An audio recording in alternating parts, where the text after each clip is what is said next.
one of the most powerful packages since the beginning of the war. In Brussels, the 18th package of sanctions against Russia has been approved. It targets the Russian energy sector, the financial sector, and finally bans the return to operation of the Nord Stream gas pipelines. After Slovakia lifted its veto, the EU ambassadors were finally able to approve the document. And now, Brussels is already reporting that they are preparing the next, that is, the 19th package. See what restrictions are included in the current package in the report by TSN correspondent Natalia Fibrig. We are cutting the Kremlin's budget even more, is how the EU High Representative Kaja Kallas commented on the new sanctions package. In Brussels, this package was also called the strongest of all those imposed against Russia since the start of the full-scale war. The main focus is to reduce Russia's income from energy exports. The European Union has also completely banned all transactions related to the Nord Stream gas pipeline. Both branches of the pipeline are actually damaged and are not currently in use. However, even if they are theoretically repaired, Moscow will not receive any money from their operation. The price cap on Russian oil has been lowered from $60 to $47.60 per barrel. 105 tankers from the Shadow Fleet have also been added to the sanctions list. Another 22 Russian banks, including 2 Chinese ones that helped circumvent previous sanctions, have been disconnected from SWIFT and are now subject to a complete ban on transactions. The Nord Stream gas pipelines will be banned, and the upper price limit for oil will be lowered. We are increasing pressure on Russia's military industry, on Chinese banks that help circumvent sanctions, and we are blocking the export of technologies used in unmanned aerial vehicles. The package was only adopted after a compromise was reached. Slovakia lifted its veto in exchange for guarantees that its economy would not suffer in the event of a full gas embargo. The European Commission estimates the potential losses to the Russian budget at billions of euros. France and Germany welcomed the approval of the new sanctions package. This will hinder Russia's ability to wage war, wrote German Chancellor Friedrich Merz on social media. And French Foreign Minister Jean-Noël Barrot emphasized that the new restrictions are aimed at depriving the Kremlin of the resources that allow it to finance its aggression against Ukraine. This support, in particular, includes the continued supply of weapons so that Ukraine can defend itself, as well as the introduction of tougher economic sanctions against Russia to deprive it of the resources that enable it to finance its aggression. I am pleased that this morning a large-scale sanctions package was adopted, the toughest since 2022. Ukrainian President Volodymyr Zelensky thanked the European Union and called for the continuation of the sanctions offensive. Meanwhile, in Brussels, work is already underway on the 19th sanctions package. Meanwhile, in the coming weeks, Kyiv is set to receive additional Patriot air defense systems. This was announced the day before, on Thursday, by German Chancellor Merz at a joint press conference with UK Prime Minister Keir Starmer. I am very grateful that President Trump has once again recently expressed his willingness to continue supporting Ukraine with weapons.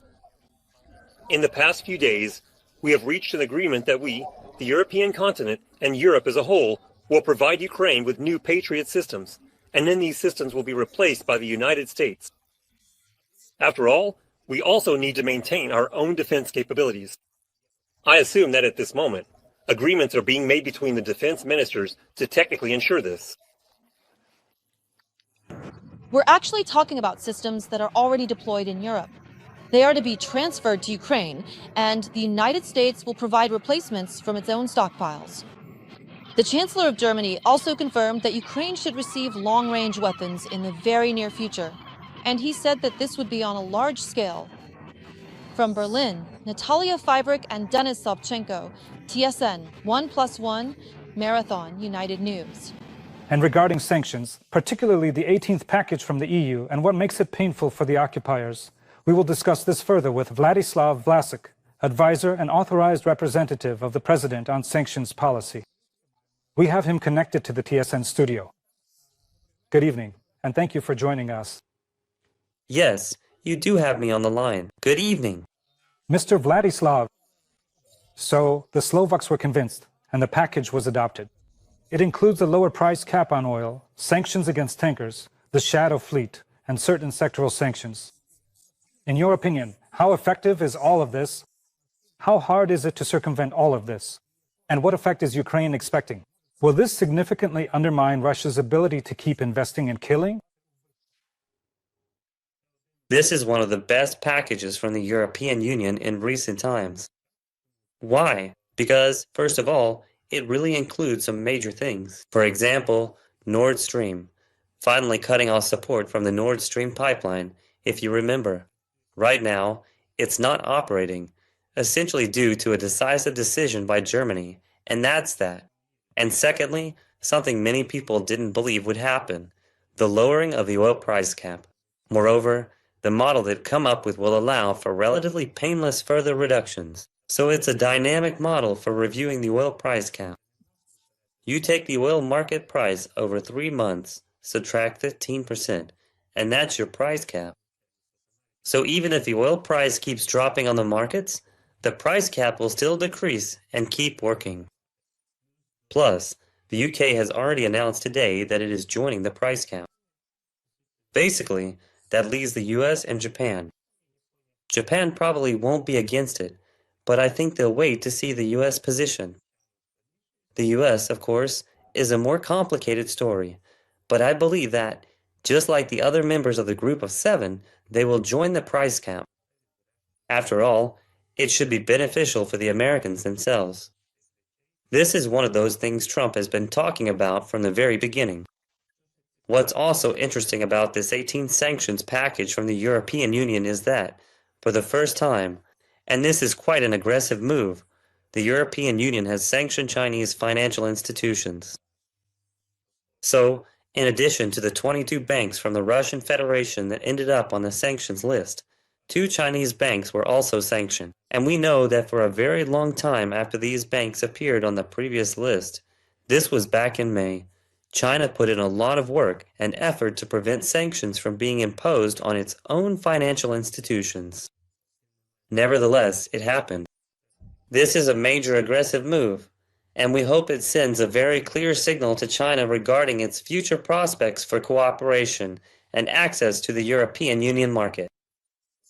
So it seems that this package should be quite significant in terms of its impact, sending the right signals and immediately producing certain economic effects, particularly regarding the price cap. Plus, they have additionally banned imports to the Russian Federation of goods worth approximately another $2.5 billion. Mostly, these are all things that are used or could be used in the defense sector and defense industry in one way or another. And the best part is that everyone clearly understands that even this is not enough. There has already been a lot of communication with Brussels today, and all of it was very much the same. Well, finally, we've adopted the 18th package. Let's get to work. Let's start working on the 19th. And basically, we're already planning to share our first ideas about what could be included in the next 19th sanctions package literally this weekend.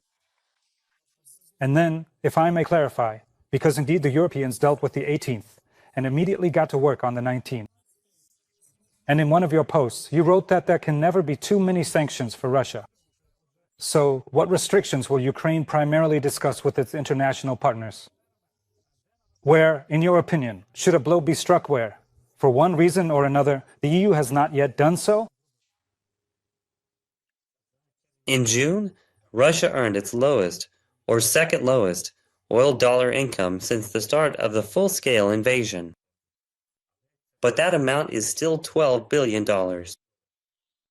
So, for comparison, the projected annual budget deficit of Ukraine for next year is $16 billion. That's what Russia earns from oil exports in almost a month. That's why we believe there is still a huge potential to deprive Russia of these surplus funds, which, in our opinion, are unnecessary. And for this to work, including for the lowered oil price cap to be effective, we think it's necessary to move further in the direction of infrastructure. So, if right now only the Shadow Fleet, its vessels, and a few captains of the Shadow Fleet are under sanctions, then next we need to move towards targeting maritime terminals, ports, shipping companies, and, in fact, the captains of the Shadow Fleet. All of this will continue to force Russia, if it trades oil at all, to do so only at a low price, and as a result, they will earn much less.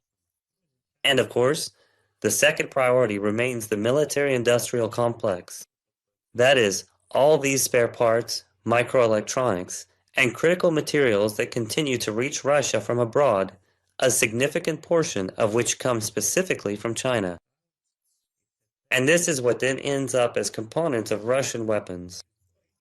And this is what then destroys our infrastructure.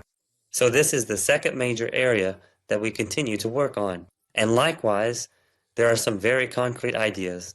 What else can we do? Lastly, I'd like to briefly get your reaction to their reaction, because some of the occupiers have already commented on the topic of sanctions. There's actually a very wide range of statements there, from claims that the country has already gotten used to it, and supposedly nothing scares them anymore, to outright threats. Medvedev basically wrote that in response to the sanctions, Ukraine and Kiev will be shelled even more. How would you comment on all these statements? I don't think anyone cares about the opinion of an alcoholic.